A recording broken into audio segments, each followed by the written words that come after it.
J'autorise l'accès. Capture de jeu.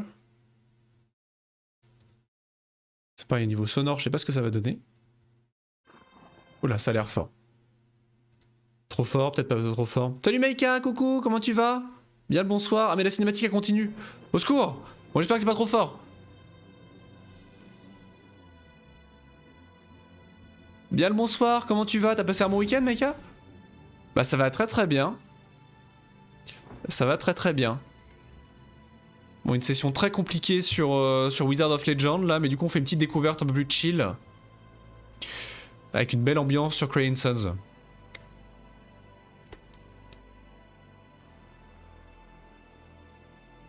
On pourrait peut-être faire ça par contre.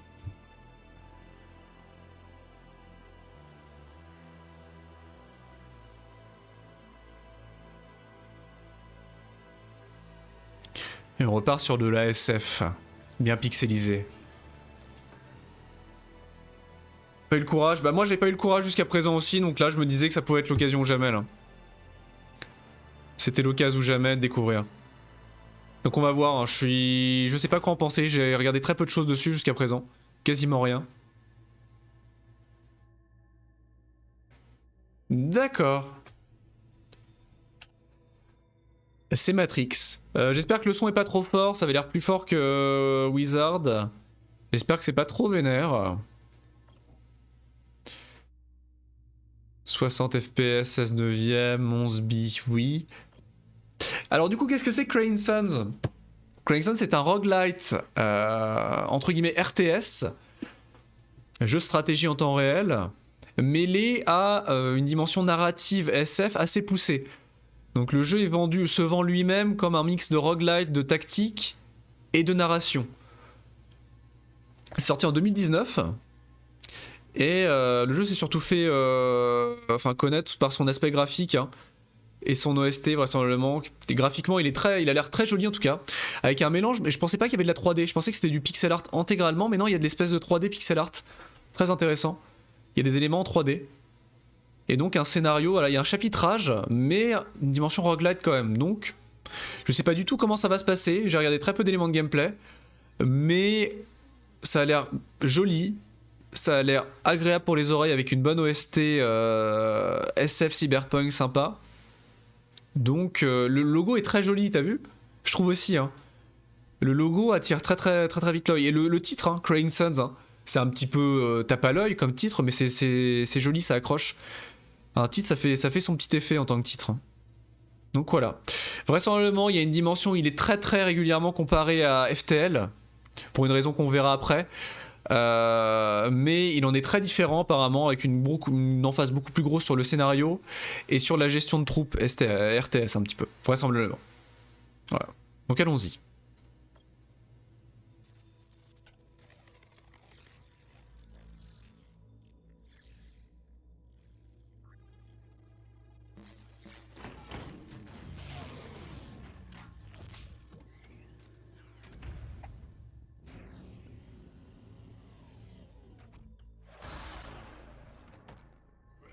Ah, le cri au mal.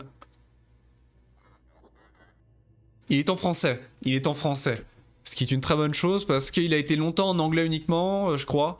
Et quand j'en avais entendu parler, il était uniquement en anglais. Ce qui est pas dérangeant en temps normal, mais en stream, ça aurait été un peu pénible. Donc là, il est en français. Ellis Idaho. Où suis-je? Caliban. Sur une planète naine de la bordure extérieure. On l'appelle Gehenna, pardon. À la GN, quoi. Si tant est qu'on l'appelle encore. Caliban. C'est pas le nom d'un mutant dans X-Men? C'est le nom d'un mutant, je crois. Ceci, amiral, est un centre de clonage top secret des forces impériales. Le seul et unique dans son genre. Je suis Caliban, son gardien Omni. Je ne comprends pas. Vous êtes mort, amiral. Ou, pour le dire autrement, la vraie version de vous est morte. Nous sommes un clone. Vous êtes son clone, identique en tout point à l'amiral Ellis Idaho original, avec quelques différences mineures. Quand suis-je? Quand est-ce que l'amiral Idaho est mort? Et comment? Malheureusement, je ne connais pas les détails de la vie de mes clones, aussi intéressants soient-ils. Ça ne fait pas partie de mes directives. Il a l'air très sympa ce robot. Il a un petit côté cynique, il a l'air très sympathique ce robot. Ce qui m'amène à la raison de votre réveil. Vous devez être curieux après tout. J'ai besoin de votre aide. Je crois que celui de droite est aussi le même clone, c'est palpitant. Il y a des chances, hein. Il y a des chances, ouais, que ce soit le même principe de clone. Ça m'avait pensé à quoi un autre jeu. Bon, en matière de cinéma, ça a été exploré un paquet de fois les clones. En matière de jeu, j'en ai fait un il y a quelques années qui avait le même principe de clone. Je sais plus ce que c'était. Avec une ambiance SF comme ça. Une machine qui me demande de l'aide. Ça y est, je me sens vraiment bizarre. Star Wars, ah bah oui. Là, Star Wars, c'est... Là, c'est la dimension au-dessus, Star Wars. Star Wars, c'est le clonage expliqué aux enfants. C'est... Et si on clonait des centaines de milliers de soldats et qu'on les transformait en machines de guerre sans aucune considération éthique ou morale, voilà, en résumé quoi. Pas n'importe quelle machine, amiral. Un Omni. La version courte de Omni mécanique Neo N intelligent. L'empereur Oberon nous a inventé. Et maintenant, votre espèce repose sur nous pour à peu près tout. Oula, mais c'est du 40K. On est dans l'univers 40K là. L'empereur Oberon. En plus, un petit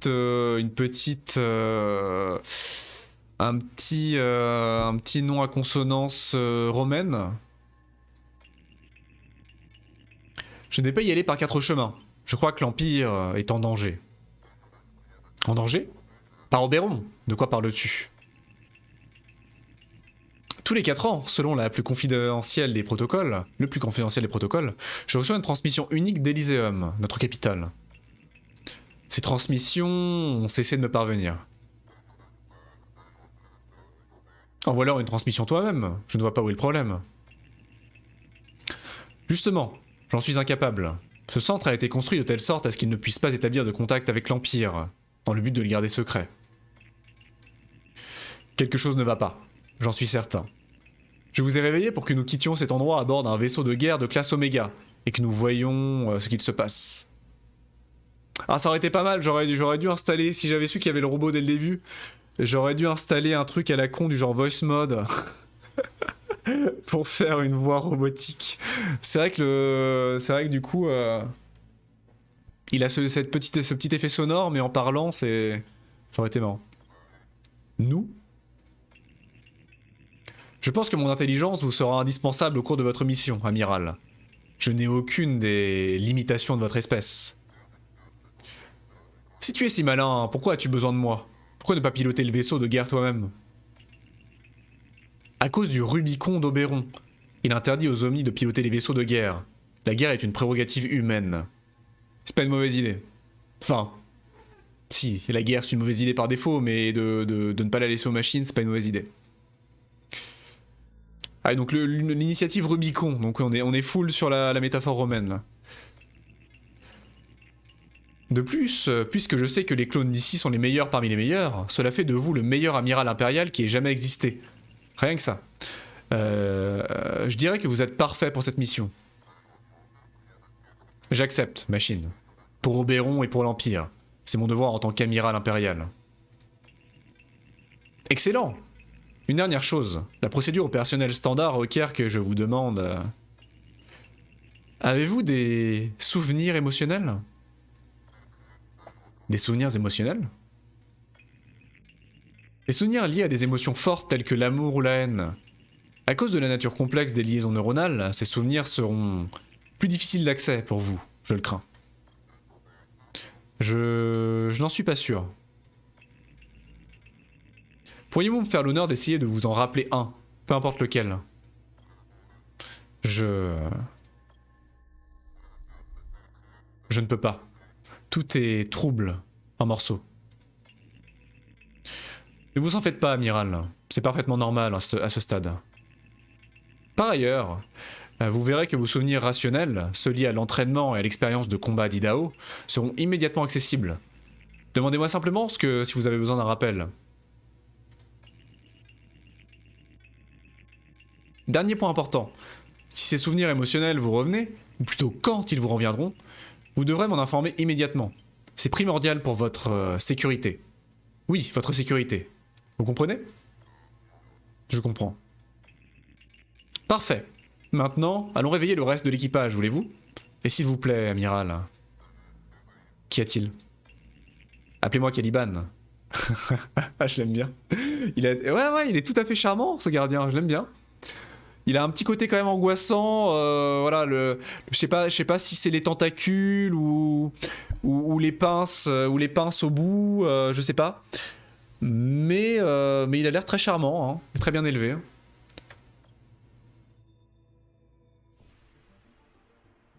Oula! Au secours. Et là, voilà. Et là, démerdez-vous. Donc là, il y a des trucs à cliquer. Là, on peut cliquer là. On peut cliquer ici aussi. On peut cliquer là. On peut cliquer ici. Là également. Voilà, démerdez-vous avec ça. À l'aide. Ah oui, c'est très brutal. Alors, il y a un tuto quelque part. Imprimante 3D Omega Crafter de vaisseau de guerre. La classe Excelsior. Très bien. Il vous reste 2 officiers à sélectionner. D'accord, je choisis mes officiers. Très bien. Quel bordel. Oh, mais quel bordel, mais à l'aide. Y'a pas un petit tuto là? Donc on a nos officiers à choisir qui ont des compétences passives vraisemblablement ou actives. Ah non, ils ont des compétences passives plus des compétences actives. Au secours. Et ils ont des compétences qui s'appliquent à la coque, aux escadrons ou aux armes. D'accord. Bon, à faute de tuto, on va apprendre le jeu tout seul. Hein. J'ai envie de dire... je vois pas ce qu'il peut y avoir de compliqué. Nia Haddad, réparation de proximité, recharge de 15 secondes. Ah ouais. Ah ouais, gros synthé. Ah ouais, j'aime bien. Confère Reagan à tous les ennemis alliés, à tous les escadrons alliés dans votre zone de déploiement. Ok, donc soin, vitesse escadron plus 20, réparation de la coque plus 5. Bah, c'est bien ça. Scientifique. Ah d'accord, elle est sélectionnée quand on clique dessus. Ok, là elle est sélectionnée. Réparation de la coque vendue à 3 fois le prix de vente normal dans les magasins. Célèbre. Vitesse d'escadron, réparation de la coque, 5 points par seconde, ça c'est bien ça. On a le mode difficulté, ok, qui nous est laissé libre, curieusement. Et on a énormément d'officiers à débloquer par la suite. Le vaisseau on l'a, je pense qu'on pouvait pas le modifier pour l'instant. Coucou, c'est ici la House of the Crying Sun. Salut Dova. Eh oui, c'est ça. La maison des soleils qui pleurent. Comment vas-tu? T'as passé un bon week-end? Tu passes un bon week-end? La maison des soleils qui pleurent. Bah ça va très bien, ça va très très bien. On fait une petite découverte de seconde partie de soirée là. Et ma foi, ça a l'air très sympa. Au niveau sonore et visuel, là pour l'instant, c'est fort agréable. Encore une fois, j'espère que le son n'est pas trop fort. Hein. Dites-le moi si ça agace vos oreilles. Parce que là, c'est du bon gros synthé agréable, mais si c'est trop fort, ça peut être compliqué. Atteindre le deuxième secteur pour changer la sélection d'officiers. Bon, bah, on va commencer tout de suite. Hein. Ouh, c'est très bleu. Si vous n'avez pas compris encore, le jeu est très bleu. Oui, il est exactement gratuit sur l'Epic Game Store. Hein. C'est de cette version-là que c'est cette version-là qu'on fait. Effectivement.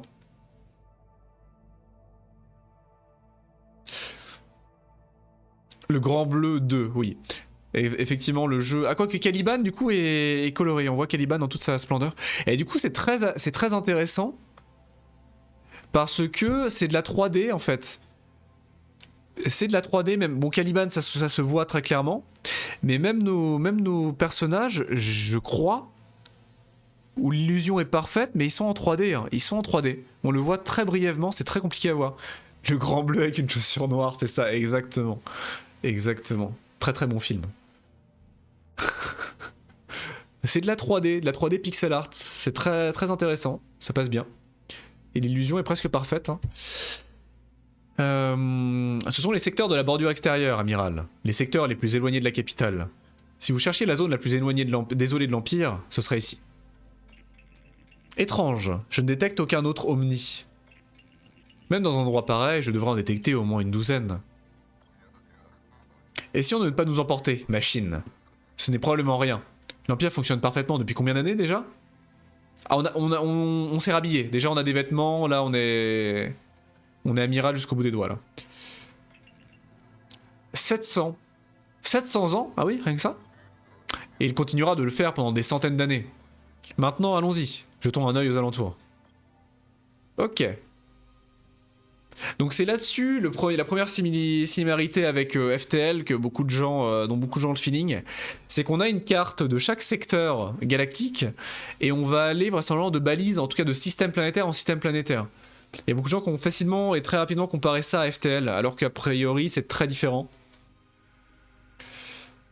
Et apparemment on va se déplacer de balise en balise à l'intérieur des systèmes également. Mes lunettes sont horribles, sont super sales, c'est terrible.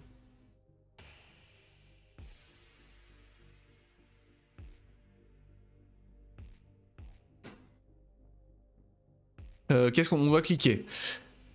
Sur Maya-Ham. Coûte une unité de Néo-N pour l'atteindre. Néo-N qui doit être le carburant. Coûte une unité de carburant chaque déplacement. On a de la ferraille, bon le scrap, ça pour le coup c'est du FTL-like. Et des commandos, soldats entraînés qui peuvent être envoyés en expédition ou utilisés lors d'événements. D'accord. Mayam, ah oui d'accord, on a toutes les planètes du secteur Mayam. Mayam CX, Nicopole 7 qui est une station, vraisemblablement. Qui pense à Sébastopol, hein, de Alien Isolation. Mayam RL et Zegema 2, une base militaire secrète. Pas si secrète que ça, vraisemblablement. Oula. Waouh. Nicopole, exactement. Très joli prénom, Nicopole. Qu'avons-nous ici, lieutenant? C'est un cube géant, capitaine. Amiral, pardon. On dirait que c'est une sorte de raffinerie de forme cubique, monsieur. Ouais, c'est QFD. Hein. Merci, lieutenant, pour ces informations détaillées. C'est un hypercube à Néo-N, une technologie omni conçue à la fois pour récolter et raffiner le neutronium des étoiles alentours. Intéressant, pour ne pas dire bizarre. Ce cube n'est pas connecté à l'entrepli. L'entrepli? L'entrepli de la chemise? Comment est-ce possible? Et pourquoi n'y a-t-il aucun Omni Hypercube qui tente de le reconnecter en ce moment même? Donc les Omnis, vraisemblablement, sont des machines à tout faire, hein, effectivement, comme il le disait. Ingénieurs, conseillers, techniciens... Voilà. Des machines à tout faire. Demandez à Caliban des explications. Votre mémoire est encore trouble. Oui, demandons des explications. Certaines choses sont encore troubles pour moi, machine. Non mais appelle-le Caliban, le pauvre. Du coup, leur nom fait du sens. Bah, oui, c'est vrai que pour le coup... très très lucide, Nova. Oui, j'avais pas vraiment fait le rapprochement. Mais oui, pour le coup, Omni, oui. Ça prend tout son sens, effectivement. Que voulez-vous savoir, amiral? Demandez à Caliban des informations sur le Néo-N. D'accord, un tuto intégré. Dis-moi en plus sur le Néo-N. Il y a plusieurs centaines d'années, longtemps avant les Omnis, les premières machines avancées ont découvert l'existence de l'élément final, le neutronium, qui existe la plupart du temps, mais pas toujours, dans les étoiles. C'est des Alexa du futur, mais c'est ça. C'est ça. Omni lance Despacito.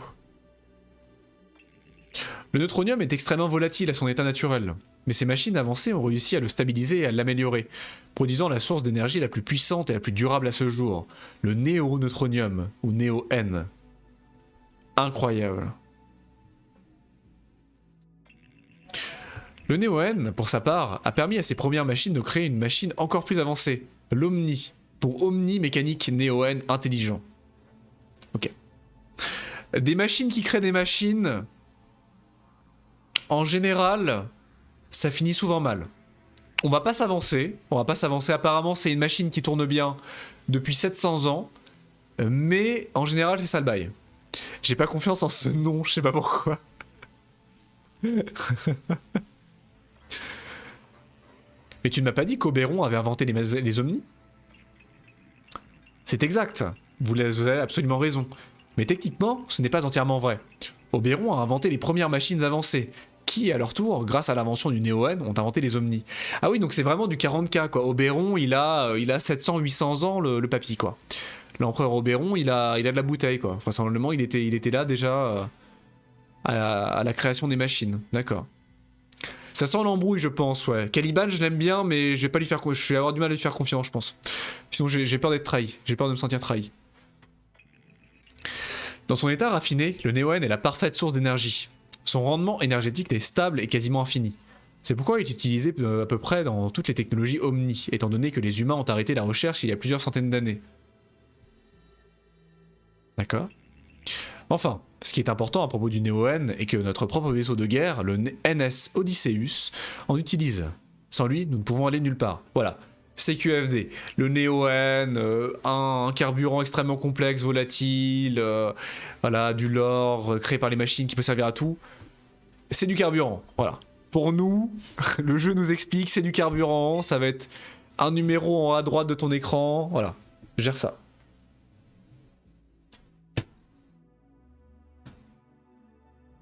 Pour le reste... Que voulez-vous savoir, amiral? Demandez à Caliban des informations sur l'entrepli. Ah oui, parce que moi, après, en matière de repassage, je suis pas très bon. Dites-moi plus sur l'entrepli. Comme vous vous en souvenez peut-être, amiral, les Omnis ont inventé et contrôlé la technologie impériale depuis plus ou moins les débuts de l'Empire. Ah non, mais c'est vraiment c'est un miracle qu'il soit rien passé de mal, quoi. Donc les humains à la Wall-E ont littéralement mis les pieds sur la table, petite bière sur le ventre, et ont laissé les machines gérer l'Empire et la galaxie au cours des 7 derniers siècles. L'entrepli, probablement notre plus grande réussite, forme la colonne vertébrale de l'Empire, pardon. Voyez cela comme un réseau galactique global, permettant la circulation instantanée de données et de matière à travers ces nombreux plieurs et balises interconnectées. C'est l'internet vénère, quoi. C'est une version vénère de l'internet. Sans la vigilance et la gestion constante des omnis de l'entrepli, rien de tout cela n'aurait été possible, et l'humanité vivrait dans un océan de ténèbres fragmenté et chaotique. Inutile de dire que c'est important. D'accord, c'est vague, mais c'est l'internet 5.0. Demandez des informations sur les plieurs. Les plieurs? Laissez-moi voir si je peux l'expliquer d'une manière qui vous soit compréhensible. Je vais pas me vexer. Dans les tout premiers temps de l'Empire, l'interstice offrait le voyage spatial le plus rapide qui soit, à une vitesse de 100 fois celle de la lumière. Ah oui! C'est très rapide. C'est quand même très rapide. Je le soupçonne d'être un lointain descendant d'une famille d'aspirateurs. Des Roomba. C'est possible que ce soit une version énervée des Roomba. On a laissé trop de contrôle aux Roomba et le jour où on leur a donné des bras et une IA indépendante, tout a basculé. Tout a basculé.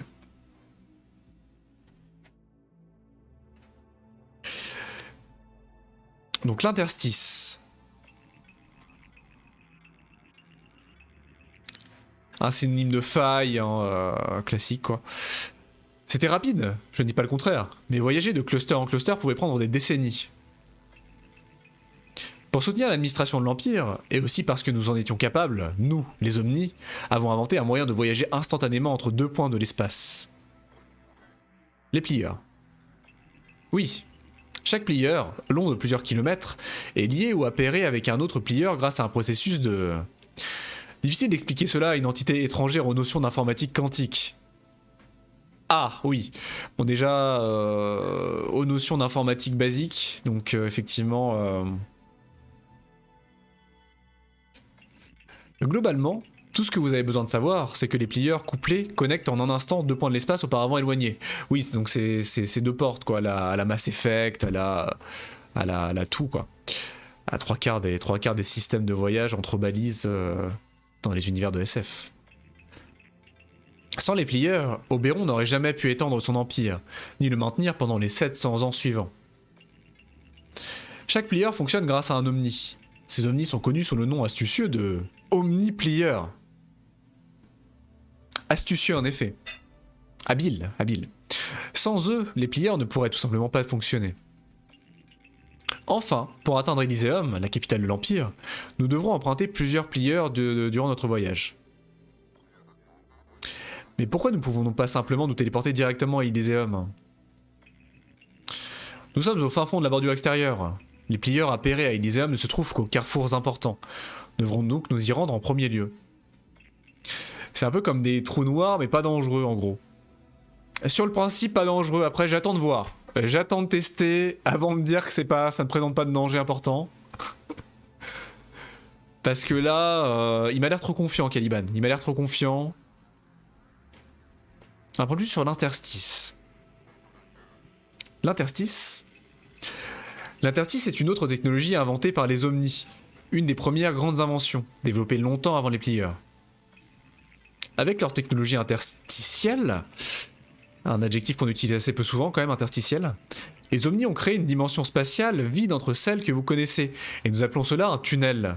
La vitesse de la lumière peut être, disons, altérée. Ouais, bah ça c'est pareil, parce que dans l'univers 40K, la dimension spatiale vide entre deux points de l'espace réel, ça s'appelle le warp, et c'est plus ou moins l'incarnation de l'enfer. Donc c'est pareil, ça m'a l'air assez douteux comme principe. Dans un tunnel interstitiel, il est possible d'atteindre jusqu'à 100 fois la vitesse de la lumière, une vitesse qui a permis à votre espèce de coloniser les étoiles les plus proches. Cependant, le voyage interstitiel a ses limites. Par exemple, à cette vitesse, cela vous prendrait 750 ans pour voyager d'une extrémité à l'autre de l'Empire, une période de temps plus grande que l'âge de l'Empire lui-même, d'où la nécessité des plieurs. Toutefois, l'interstice est suffisant pour voyager entre les clusters et à l'intérieur des secteurs d'un cluster.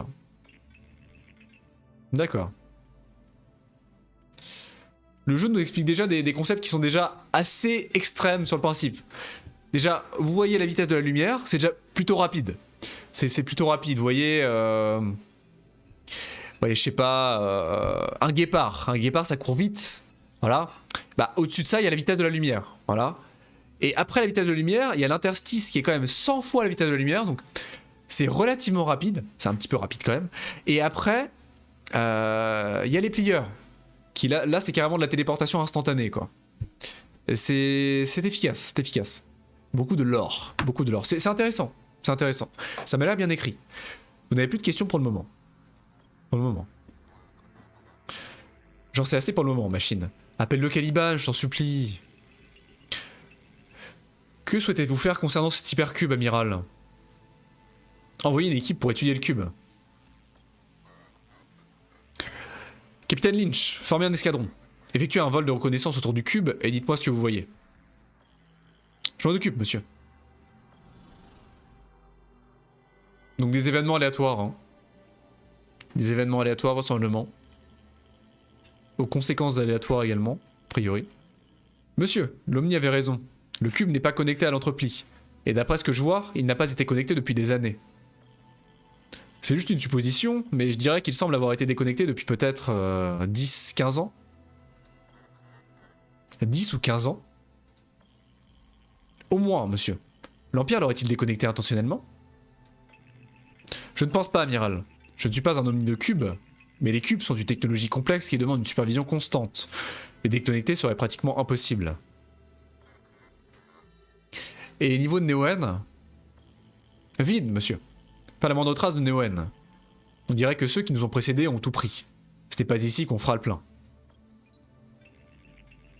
Donc ce cube est un non-événement. En somme. Les réserves sont peut-être vides, mais il pourrait y avoir des résidus de Néo-N à l'intérieur du cube. Ah! Je devrais être capable de débloquer ce dernier verrou afin que nous puissions siphonner les restes de carburant. Ce ne serait pas beaucoup, mais ça nous aidera. Est-ce que quelqu'un a un tuyau? Est-ce que quelqu'un a un tuyau? Un gros tuyau. Voilà, nous devrions maintenant pouvoir siphonner le carburant Néo-N. Mais ce seront les dernières gouttes que l'on pourra extraire de ce cube. Tous les soleils ont un hypercube Néo-N sur lequel vous avez une chance de récupérer de précieux résidus de carburant. Très bien. Je ne suis pas un homme de cube. Mais oui, c'est beau. Je ne suis pas un omni de cube.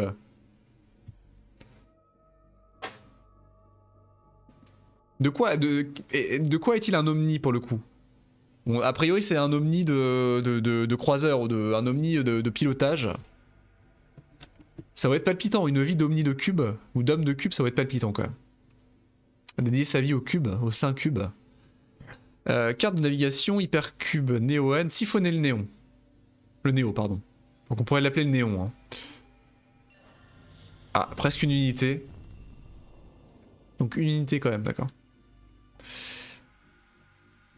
Le NS Odysseus. Jolie métaphore encore ulycéenne. De l'Odyssée qui essaye de rentrer à la maison dans les systèmes mers.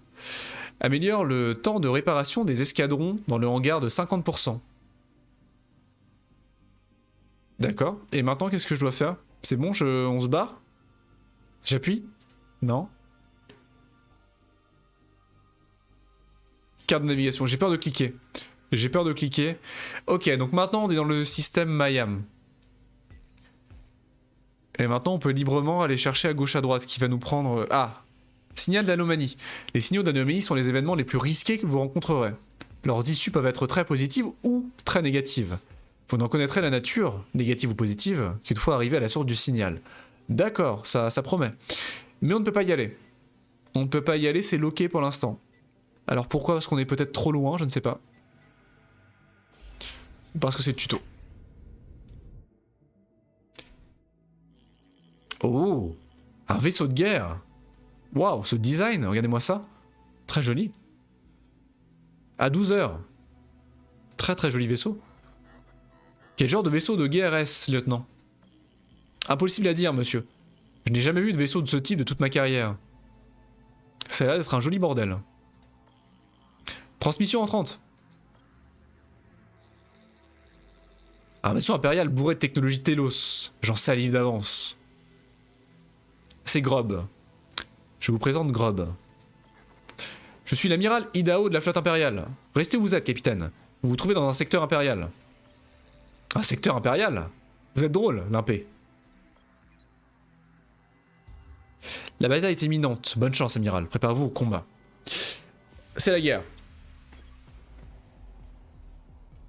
Vous pouvez déployer vos officiers durant les combats. Certains d'entre eux ont des capacités spéciales qui peuvent améliorer des systèmes spécifiques. Tous les officiers peuvent aussi réparer les avaries subies par n'importe quel système. Il existe 3 systèmes, d'escadrons, d'armes, de coques. Assurez-vous de déployer vos officiers au bon endroit. Je sens que ça va être un bordel parce que le jeu est en temps réel en plus, hein, c'est pas du tour par tour. On a une pause tactique comme on le voit en bas de l'écran, mais c'est du temps réel.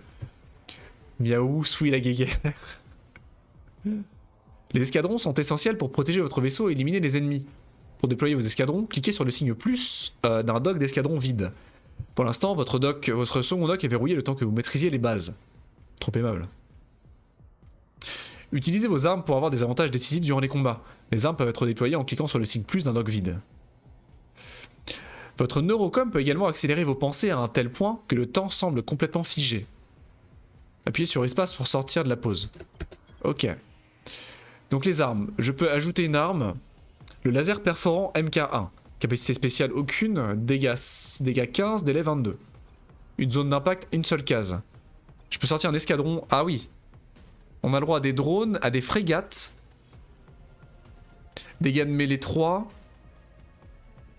Et vitesse 0,7. Mais plus de points de vie qu'un chasseur classique. Mais moins de dégâts qu'un chasseur classique. Ça a l'air vachement cool, hein. Ça a l'air très très cool. Étonnamment, la frégate fait moins de dégâts qu'un chasseur classique. Mais elle a plus de points de vie, c'est un tank.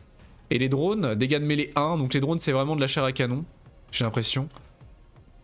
Mais les drones ont plus de points de vie que les chasseurs. Intéressant. Ils sont beaucoup plus rapides. On va faire un chasseur. Hein. Ici. Et ça c'est quoi? on peut mettre en place un amiral tout de suite. Et on peut en mettre en 1 sur les sous-systèmes également. Est-ce qu'on a un amiral d'armes? Non, on a un amiral de... Les deux sont des amiraux de coque. Ah, j'aurais dû mettre un amiral de chasseur, je suis con. Salut Scred, coucou. Bah ça va très très bien. J'avais suivi un let's play, il y a un bail sur ce jeu, il est vraiment cool. Il a l'air très cool pour l'instant, très très cool. Le côté SF et tout a l'air super sympa, j'ai hâte de voir comment les combats se déroulent. Et ça va très très bien, j'espère que tu vas bien aussi. Et sinon je peux mettre... Ah si, coque, ah oui d'accord, coque c'est ici. Réparation de la coque, 0,5 par seconde. Et sinon on a... Restaure 2 points de santé par seconde. Supprime tous les effets négatifs temporaires lors de l'application. Donc ça c'est une capacité à activer. Donc on peut le mettre ici les escadrons du coup. Et là on va mettre L. Ok. Alors comment ça marche? Ah d'accord, on a un système de pierre-feuille-ciseaux. D'accord. Ok, donc les chasseurs sont plus forts que les drones. Les drones sont plus forts que les frégates et les frégates sont plus forts que les chasseurs. D'accord. Oh, les pierres feuilles ciseaux, j'ai toujours du mal. Hein. Oh, va falloir que je l'intègre le principe. Et du coup, l'ennemi a le même principe. Il aura des drones et il n'a pas d'armes vraisemblablement pour l'instant. Ok. Il déploie des drones. Et là, je peux utiliser mon arme, c'est ça? Je peux me déplacer. Et je peux aller attaquer les drones. L'arme est en train de charger.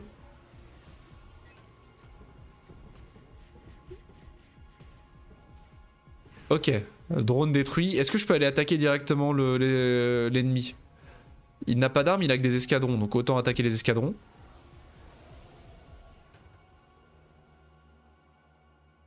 Donc ça a l'air d'être les sous-systèmes.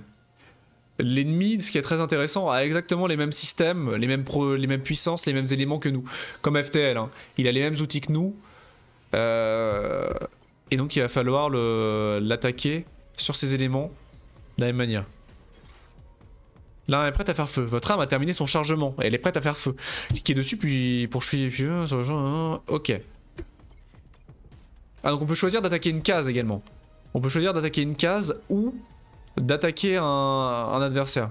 Bon là le vaisseau est mort dans tous les cas. Voilà. Félicitations amiral, résumé de la bataille, gain 50 scrap.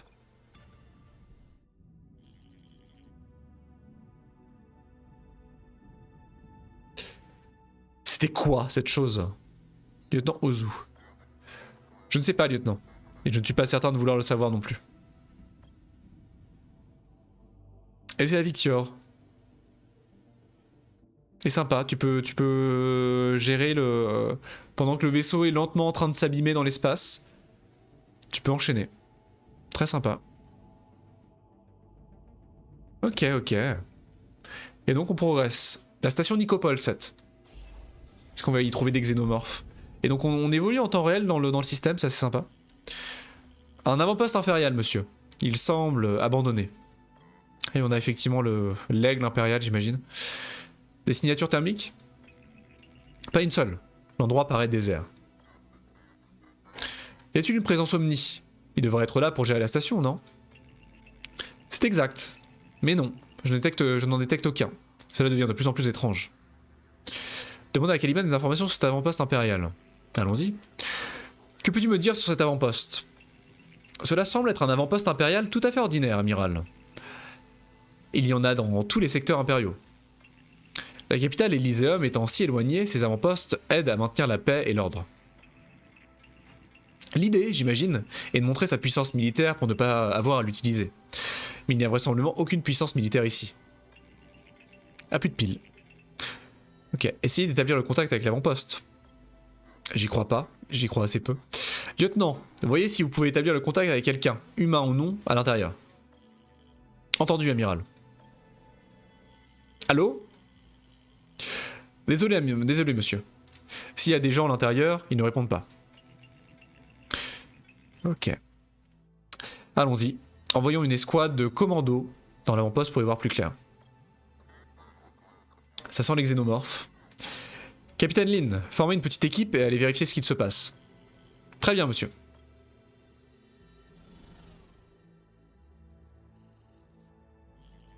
Monsieur, l'avant-poste est vide. Il semble abandonné depuis des années. Si je devais faire une supposition, je dirais que ça date probablement de l'époque où l'hypercube a été déconnecté de l'entreplie. On dirait que quelqu'un est venu, a pris les pièces Omni les plus précieuses, les encapsuleurs à ANEON, les pièces positroniques, les puces positroniques, et a laissé le reste ici. Récupérer des pièces Omni? Qui ferait une chose pareille? C'est un crime capital. Un de ceux pour lesquels la Pragma applique la peine de mort. La Pragma, d'accord. Joli nom, très joli nom. Attendez, monsieur, je reçois une transmission. Mes commandos ont trouvé quelque chose. Un Omni. Intact, de la tête aux extrémités. Il fonctionne? Négatif, monsieur. Il était dans des niveaux inférieurs. J'imagine que les gens qui sont venus avant ne sont pas descendus jusque-là. Ils auraient eu besoin d'un laissez-passer. Amiral, je peux l'examiner d'ici si le capitaine connecte le pad de données à son exostructure. Très bien, Omni. Bien. Accès au système central de l'Omni. Et... étrange. Son exostructure est parfaitement intacte. Son niveau de néo-N est au maximum. Et sa puce positronique semble être en place. Il devrait être allumé et fonctionnel. Je ne comprends pas. Une idée de quand il a pu s'éteindre? D'après sa puce, il y a 20 ans. Ah oui. À peu près à la même période que l'hypercube a été déconnecté de l'entreplie. Que souhaitons-nous faire? Demandez à Caliban des explications. Votre mémoire est encore trouble. Allons-y. J'ai des questions, machine. Que voulez-vous savoir? Oula. Du lore, toujours plus de lore. Demandez si Caliban peut réactiver les omnis. Vraisemblablement non. Peux-tu réactiver cet omni, Caliban? Malheureusement non. Seuls les propriétaires d'omni peuvent faire ça. De plus, cet omni n'est pas simplement en veille, il est éteint. Très bien. Demandez des informations sur les puces positroniques. La puce positronique, c'est encore une invention omni? En réalité, non. Aussi incroyable que cela puisse paraître, c'est votre espèce qui l'a inventé. Incroyable! Donc les humains ont au moins inventé ça. En plus du hamburger et de l'omelette, on a inventé la puce positronique. C'est fort. La puce positronique a plusieurs rôles. D'une part, elle contient le Rubicon. Et d'autre part, elle dicte à l'Omni sa mission. Mes fonctions sont spécifiques à Gehenna, pardon. Putain, faut que j'arrête de dire Gehenna. De ce fait, elle diffère de celle des autres Omnis. Que ce soit les Omnis des avant-postes impériaux comme l'Omni que nous venons de découvrir, les Omnis plieurs, les Omnis de cube, les Omnis enseignants, ou les centaines d'autres types d'Omnis qui existent dans l'Empire. Et les Omnis enseignants, vous imaginez une petite interrogation écrite avec un Omni comme ça au tableau? Ça va faire son petit effet quand même. Enfin, la puce positronique confère aux Omnis des capacités de calcul quantique. C'est ce qui nous permet d'être à ce point supérieur à vous. Ça a le mérite d'être clair, mais je sais que c'est dit sans aucun mal. Je sais que c'est dit sans aucune animosité. Mais bon, c'est un peu vexant. Les puces positroniques sont produites et distribuées près d'Elyséum. Évidemment, c'est un choix délibéré afin qu'Oberon puisse surveiller personnellement le quota positronique. Autrement dit, sans puce positronique, un Omni n'est rien de plus que son exostructure. Une boîte de conserve. Demandez des informations sur le quota de puces positroniques. Le quota? Oui, afin de préserver une harmonie perpétuelle dans tout l'Empire, Oberon a mis en place un quota. En fonction du statut de votre maison, majeur ou mineur, vous recevez un nombre défini de puces tous les 10 ans. C'est très marrant, il y a un feeling de Warhammer 40k, j'ai l'impression qu'il y a un peu de Dune dans l'ambiance également. C'est très très cool là, sur l'univers a l'air fascinant. Qui a reçu le plus de puces? La maison Telos bien sûr, la maison d'Oberon, notre maison. Et le moins? Une des maisons mineures, Vicarelli. Ils ont un quota ridicule, c'en est presque humiliant. Je détesterais être un Omni Vicarelli. Pourquoi ça me fait rire? Ok, le Rubicon. On n'a pas eu d'infos sur le Rubicon. Dis-moi en plus sur le Rubicon.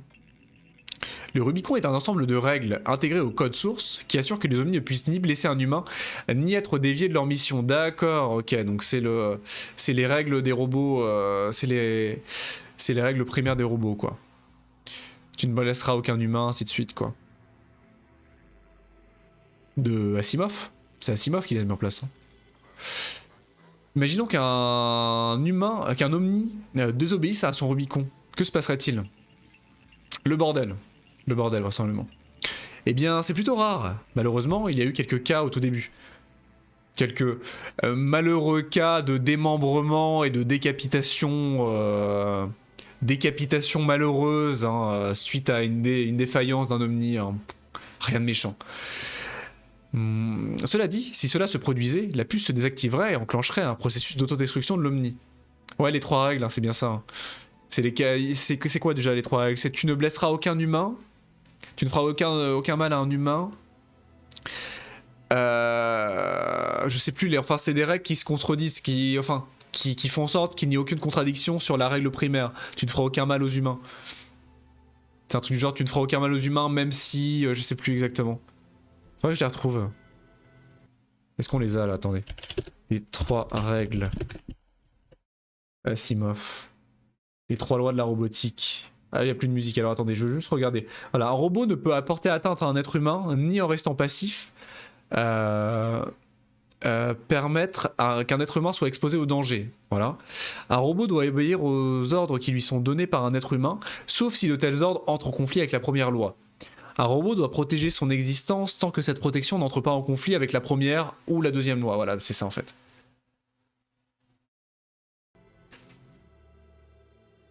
Donc en résumé, c'est ça quoi. Un robot ne doit pas faire de mal à un être humain. Il doit obéir aux ordres tant qu'il ne fait pas de mal à l'être humain. Et il doit avoir son propre instinct de conservation du moment que ça ne rentre pas en conflit avec des ordres qui lui sont donnés ou du moment que ça ne blesse pas d'autres êtres humains. Les règles qui permettent d'éviter un Skynet, en résumé. Ce n'est qu'une fonctionnalité amirale, une fonctionnalité rarement utilisée. Non, plus de questions. J'en sais assez pour l'instant, machine. Il est temps de faire une petite pause, je suis d'accord. Ah, petite pause café? Eh bien, poursuivons notre route, hein, si rien n'est possible ici. D'accord, machine, je l'admets. Quelque chose ne va pas. Dans la bordure extérieure, en tout cas. Je ne voudrais pas vous inquiéter davantage, mais nos radars détectent une anomalie au niveau de notre prochaine destination. Ok. Donc le jeu prend vraiment son temps, hein. C'est vraiment très différent d'un roguelite classique ou d'un FTL, parce que je répète ça parce que les gens ne cessent de le comparer à FTL de ce que je vois partout sur internet. Et c'est très différent et le jeu c'est très sympa, pose vraiment bien les bases, hein. C'est excellent. C'est bien écrit. Il n'y a pas trop de lore dump, hein, c'est pas un gros texte, c'est très bien inséré, c'est pas un gros texte de lore interminable dès le début du jeu. Caliban fait très bien son rôle de mentor et d'enseignant pour le coup. Il nous explique les concepts au fur et à mesure qu'on avance, c'est très didactique, très sympa.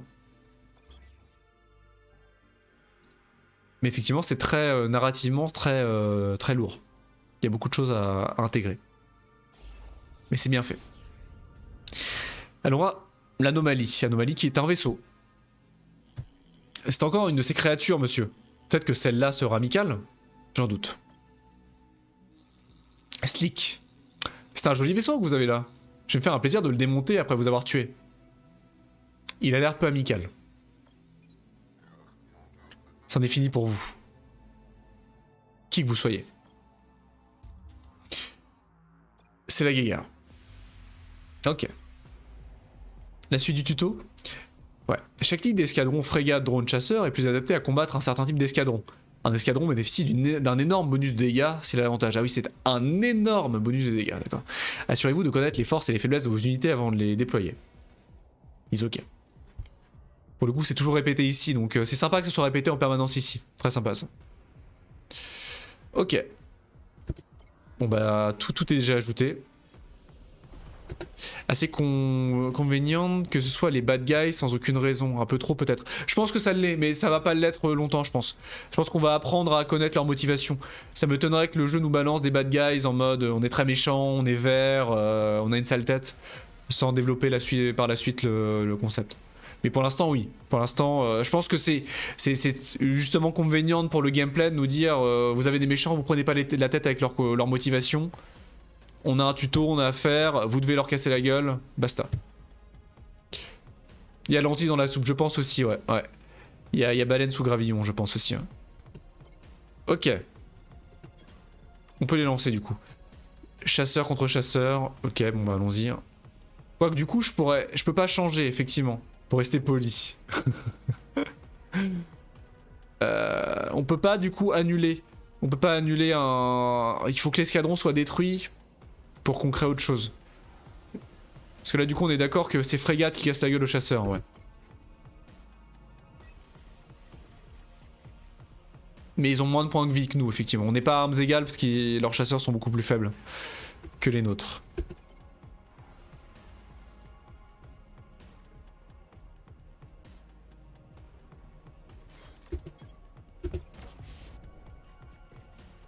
Ah, les effets visuels sont très sympas, hein. Ouais, pour l'instant c'est anecdotique.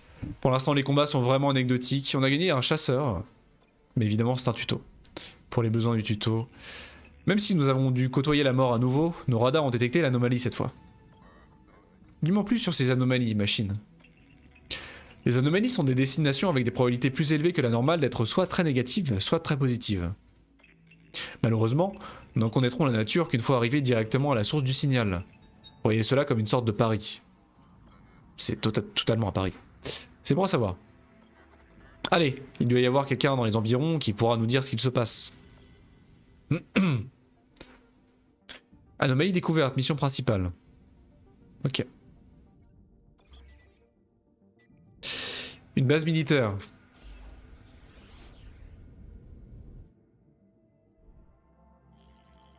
Il semblerait qu'il y ait une petite colonie sur cette planète, amiral.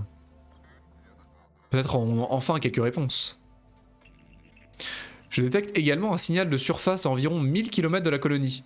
Une expédition pour en valoir la peine. Oh ouais, y a quelqu'un? David Bowie. Ici l'amiral Eli Sidao de la flotte impériale. Je m'appelle Tigan Bowie, chef de ma petite colonie. Que pouvons-nous faire pour vous, amiral? Si c'est de la ferraille que vous cherchez, je suis désolé. Nous n'avons pas assez. De la ferraille? Nous sommes ici pour découvrir ce qu'il se passe dans ces secteurs. Je ne comprends pas. Nous n'avons pas croisé un seul omni actif et 2 vaisseaux de guerre ennemis nous ont attaqués. Vous faites une mauvaise blague, amiral? Les omnis se sont éteints? Ah! Donc c'est ça le twist! On est resté en sommeil un peu trop longtemps, vraisemblablement. Et Caliban a l'air d'être un petit peu obsolète au niveau de sa base de données. En fait, ça fait 50 000 ans qu'on est en train de dormir. Impossible! Les omnis sont éteints dans nos secteurs, et avec eux, toute leur technologie également.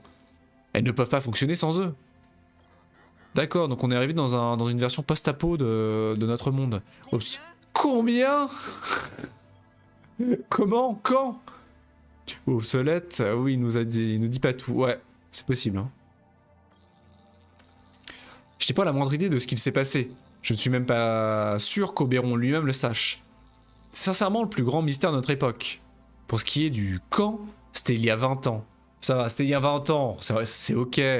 Je m'attendais, hein, vous dormez, vous êtes dans le coma depuis 500 ans. 20 ans, c'est ok, tiens. Nous dépendions d'eux pour tout, la nourriture, les soins, la météo. C'est difficile de donner des chiffres exacts, mais je pense que 75% de la population est morte dans les 5 premières années seulement. Ah, waouh, c'est très intéressant. C'est très intéressant, ah ouais. On était tellement dépendant des Roomba intergalactiques que l'humanité a dépéri à 75%. Très intéressant. Ça va, l'Avatar c'était il y a 100 ans, mais oui, c'est ok. 20 ans, c'est ok.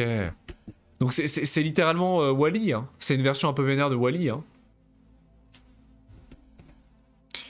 Le jour où leurs omnis ont arrêté de leur faire leur steak frites ou d'aller faire les courses le samedi, bah 3/4 de l'humanité a commencé à crever de faim et de soif. C'est QFD, hein. Maintenant, qui sait combien d'entre nous sont encore en vie? 10%? Moins? On apprend plus sur la ferraille. Discutons un petit peu. Vous avez parlé de ferraille. Pouvez-vous m'en dire plus à ce sujet? Eh bien, depuis que les omnis sont éteints, le sol impérial, la monnaie de l'Empire de l'époque, a perdu toute sa valeur. La seule chose qui compte est la ferraille. Des restes de technologie omni, métaux, pièces de vaisseau, et le néo-N, notre source d'énergie. Comme la technologie omni devient de plus en plus rare, car inutilisée depuis les 20 dernières années, sa valeur a augmenté. Les gens se sont mis à utiliser des moyens de plus en plus violents et désespérés pour en obtenir. D'où nos rencontres avec les 2 précédents vaisseaux ennemis. C'est pourquoi les ferrailleurs veulent à ce point détruire votre vaisseau, afin de pouvoir le démonter, récupérer des pièces et les vendre. Tout ça dans le but de prolonger leur misérable vie. Mais les ferrailleurs et les pirates ne sont pas les seuls à les convoiter. C'est juste que la plupart des gens ordinaires ne sont pas prêts à tuer pour ça. Du moins, pas encore. Ah, les prémices sont très sympas. Hein. Les prémices de ce scénario et de cet univers sont très sympas. Demandez comment vous pouvez les aider vous pouvez aider leur planète et les habitants de ces secteurs. Que peut faire le NS Odysseus pour vous aider? Éliminer les ferrailleurs serait un bon début. Les choses iraient bien mieux sans l'existence de ces vermines. Les ferrailleurs? Ne me dites pas que vous n'avez jamais entendu parler d'eux non plus. On croirait que vous avez vécu tout ce temps sur une planète déserte à l'extrême limite de la bordure extérieure. Pas tout à fait, mais c'est un peu le principe. Ah, et d'où le fait que notre vaisseau soit ultra bourrin comparé aux autres. Bah, vraisemblablement, on est en train de tabasser des pecnos. On est en train de tabasser des paysans de l'espace depuis... des clodos de l'espace depuis tout à l'heure, effectivement. Donc j'imagine que plus on va se rapprocher du noyau central, plus on va tomber sur des technologies à la fois modernes et anciennes sur le principe. Mais là on est sur vraiment du brick et du broc. Alors que nous on a un vaisseau flambant neuf de l'Empire qui est en sommeil depuis 20 ans et qui date de l'âge d'or de l'Empire. Les ferrailleurs sont un groupe de pilleurs monstrueux et irradiés qui accumulent les restes des technologies Omni ou du Néo-N. Bon... Dova, vraisemblablement, il y a des chances que ces bad guys soient juste des gros bad guys. Là, vraisemblablement, c'est les ferrailleurs. Ils sont irradiés, ils sont méchants, ils sont monstrueux. A priori, on a plus ou moins, vu l'ensemble de leur personnalité. Après l'effondrement de l'entreplie dans nos secteurs, suite à l'extinction des Omnis, ils ont été les premiers à profiter du chaos. Ce ne sont pas les seuls racailles par ici. Des pirates et quelques autres civils ont aussi perdu la tête, mais ce sont clairement les pires. Ils ont trop écouté Billy Eilish. Quoi? Ah mais ça rend comme ça Billy Eilish, c'est vrai? J'ai pas écouté, je connais quasiment pas Billy Eilish moi. Ça rend les gens méchants Billy Eilish? Ils ont vaincu les vaisseaux impériaux? Comment? La technologie Télos c'est sans égal. Les capitaines impériaux sont entraînés à l'académie. C'est vrai, mais les vaisseaux de guerre des ferrailleurs les ont eus sur la durée. Un par-ci, un par-là, un vaisseau de guerre par-ci, un vaisseau de guerre par-là, un vaisseau de guerre par-ci, un vaisseau de guerre par-là, un vaisseau de guerre par-ci, un vaisseau de guerre par-là. C'est une guerre d'usure. De plus, l'Empire ne pouvait pas envoyer de renfort. Pas sans notre plieur, vous voyez. Je déteste dire ça, mais je crois que ce n'est pas qu'une question de temps. Ce n'est qu'une question de temps avant qu'ils fassent de nous tous leurs esclaves. Nous tous leurs esclaves. Pff, pardon. Mais si vous les battez, même si vous éliminez Mère, ça ne changera rien. Mère? Après toutes les souffrances que nous avons connues et au train où les choses, il ne nous reste que 10 voire 15 années devant nous. Sauf si... Bah sauf si on va trouver Oberon quoi. Non, une de ses chansons les plus connues. Ah, c'est Bad Guy. Ah, mais je connais pas du tout Billy Eilish, c'est terrible. Hein. À part de Visu, je vois plus ou moins son look, mais j'ai jamais écouté une seule de ses chansons, je pense. Pourtant, c'est pas spécialement une chanteuse de niche, hein, mais je connais pas du tout. Sauf si quoi, il faut aller chercher Oberon. Il faut aller tirer les vers du nez à ce bon vieil empereur Oberon. Sauf si vous réactivez les Omnis. Enfin, ceux qui n'ont pas été mis en pièces. C'est le seul moyen de nous sauver.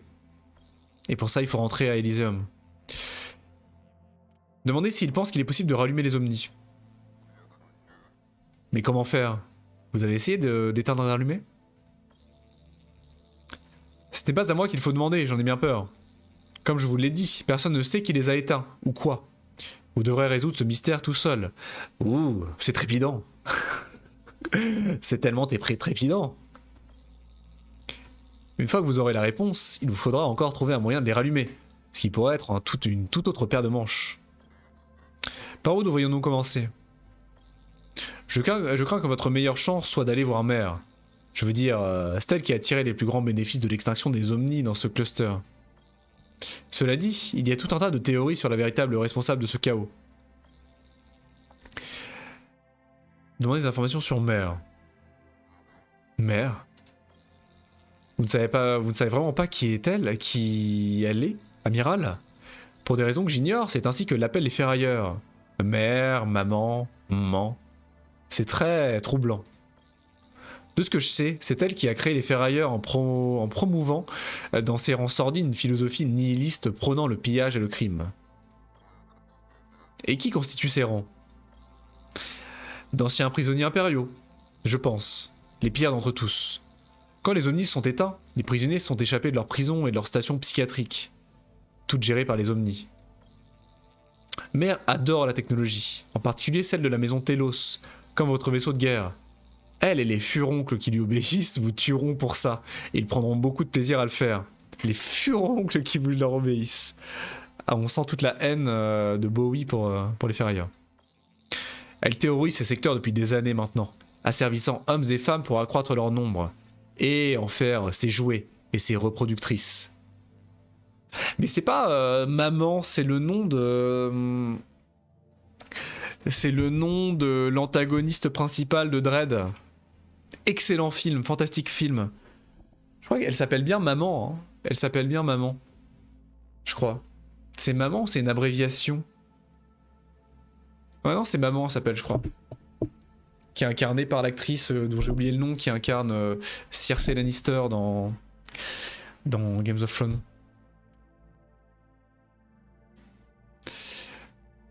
Demandez si sur les jouets et les reproductrices. Des jouets et des reproductrices? Mieux vaut ne pas savoir. Mais puisque vous avez demandé, les jouets de mère sont des esclaves sexuels. Ah, le ton est donné. Et comme vous pouvez le deviner, les reproductrices sont utilisées pour produire des bébés. Grosse ambiance. Produire des bébés? Les ferrailleurs meurent généralement jeunes de leur surexposition aux néo-N. Et tant mieux. Loué soit Oberon pour ça. Ah, très bien. Le cul. Je l'ai lu comme ça. Je l'ai lu comme ça. El famoso. Ah yes, de sexe. Évidemment. Mère utilise ses reproductrices pour maintenir un nombre de ferrailleurs toujours croissant. Elle a, apparaît-il, des stations de reproduction un peu partout, dans ce secteur. Intéressant. Franchement, je ne peux pas imaginer pire endroit.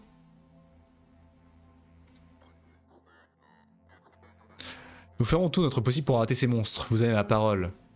M'excuse pour tout scénar. Bah pour le coup c'est très intéressant. Pour le coup c'est très intéressant. Effectivement c'est pas, c'est vraiment pas déconnant au niveau du principe et au niveau du scénario. Parce que effectivement pour une force, que ce soit pirate, armée ou autre, le nerf de la guerre, ce ne sont pas les armes, les technologies ou autres, mais les personnes qui les manient.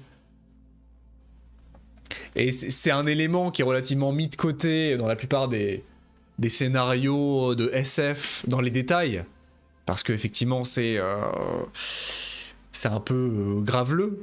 Mais sur le principe, effectivement, ce principe de reproduction et de centres et de stations qui sont uniquement faites pour produire de la main-d'œuvre et des soldats, c'est pas déconnant sur le principe. Hein.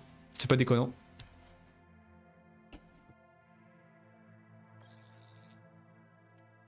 Demandez si Mère a éteint les Omnis.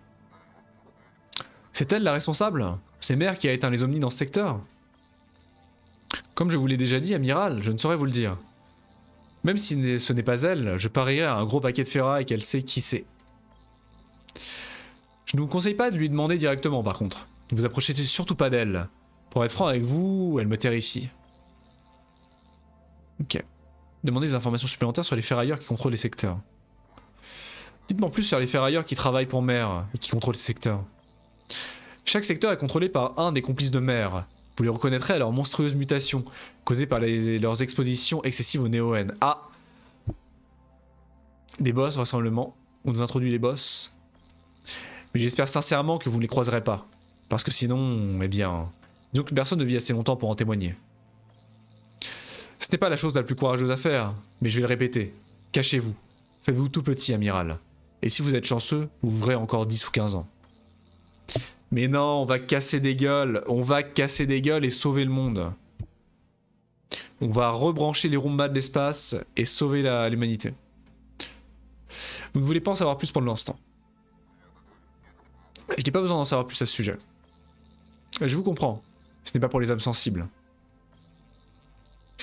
Ok. En apprenant plus sur la ferraille. Est-ce qu'on a autre chose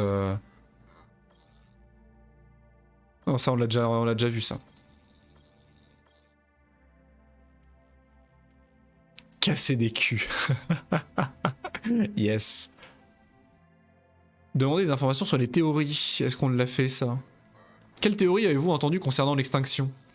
J'en ai entendu quelques-unes, amiral. Même dans la misère, les gens aiment les ragots.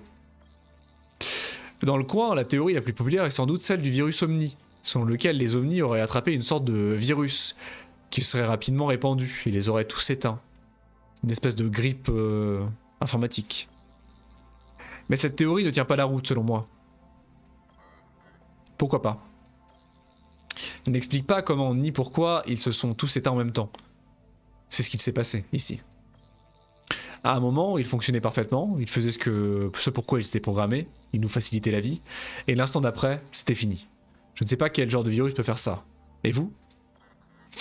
De quelle autre théorie avez-vous entendu parler? Eh bien, après ça, vous avez toutes sortes de théories improbables. Les hommes crabes, les reptiliens, tout ça quoi. Comme quoi? Eh bien, vous avez celle du suicide collectif Omni. Une théorie qui stipule que les Omnis, contrariés par leur rôle dans l'Empire, ont trouvé un moyen de s'éteindre tout seuls, de se tuer eux-mêmes parce qu'ils ne voulaient plus vivre. Intéressant, très intéressant comme théorie. Ensuite, vous avez la théorie du paradis Omni, qui raconte que les Omnis ont quitté ce royaume pour aller dans un royaume céleste. Cette théorie est populaire parmi certains groupes religieux. Faut être cinglé pour croire à ça, si vous voulez mon avis. Il y a une grosse inspiration de 40K quand même, hein. Il y a une grosse inspiration de Warhammer 40K, hein. C'est très cool. Et le meilleur pour la fin, vous avez la théorie de l'extinction alien. Selon elle, des aliens hostiles venant d'une autre galaxie, ou d'une autre dimension, ont éteint tous nos Omnis afin de nous conquérir plus facilement. Le gros problème de cette théorie est que, de ce que j'en sais, les méchants aliens ne sont jamais venus. Et qu'en pensez-vous? Moi? Je pense que nous aurions jamais dû devenir aussi dépendants de ces choses. Voilà ce que j'en pense. Ok. Termine la conversation. Merci pour toutes ces informations, Bowie. Je vous le promets, au nom d'Oberon, nous allons nous occuper de ces ferrailleurs et nous réactiverons vos Omnis. Vous dites ça, amiral, mais vous allez échouer. Ou vous cesserez d'essayer tôt ou tard. Ou pire encore, vous mourrez. Mais prenez ce Néoen, amiral. Nous en avons beaucoup plus en ce moment. Beaucoup en ce moment. J'ai l'impression que vous allez en avoir besoin. Merci. Et comme je vous l'ai dit, je sais que ce n'est pas la chose la plus courageuse à faire, mais restez caché. Vous vivrez plus longtemps. Du Néoen. Je crois qu'on va l'appeler Néon. Hein. Ça va devenir pénible de dire Néoen à chaque fois, donc je pense qu'on va l'appeler Néon à force. Fin de la transmission, monsieur. Pensez-vous qu'il livrait, amiral? Malheureusement, oui. Cela explique tout ce que nous avons vu jusqu'à maintenant. Les Omnis se sont éteints dans la bordure extérieure, avec leur technologie et leur plieur de ce secteur. C'est la raison pour laquelle ces ferrailleurs ont régné leur loi ici. Ouais, Néon c'est plus facile. Je pense que c'est plus Néon ou Neon si vous voulez. Si vous préférez Neon, mais ouais, c'est mieux, c'est mieux. Alors qu'allons-nous faire maintenant, monsieur? La première chose que nous devons faire est de trouver le maire. Comme l'a dit Bowie, si elle n'a pas éteint les Omnis, il y a des chances qu'elle sache qui l'a fait, ou quoi. Si vous voulez avancer, amiral, ouvrez la carte des étoiles et choisissez notre prochain système. À moins que vous ne vouliez rester ici et vérifier ce signal de surface dont je vous parlais. Cela pourrait être une belle occasion de récupérer quelques ressources et de mettre nos commandos à contribution. On va pas gêner.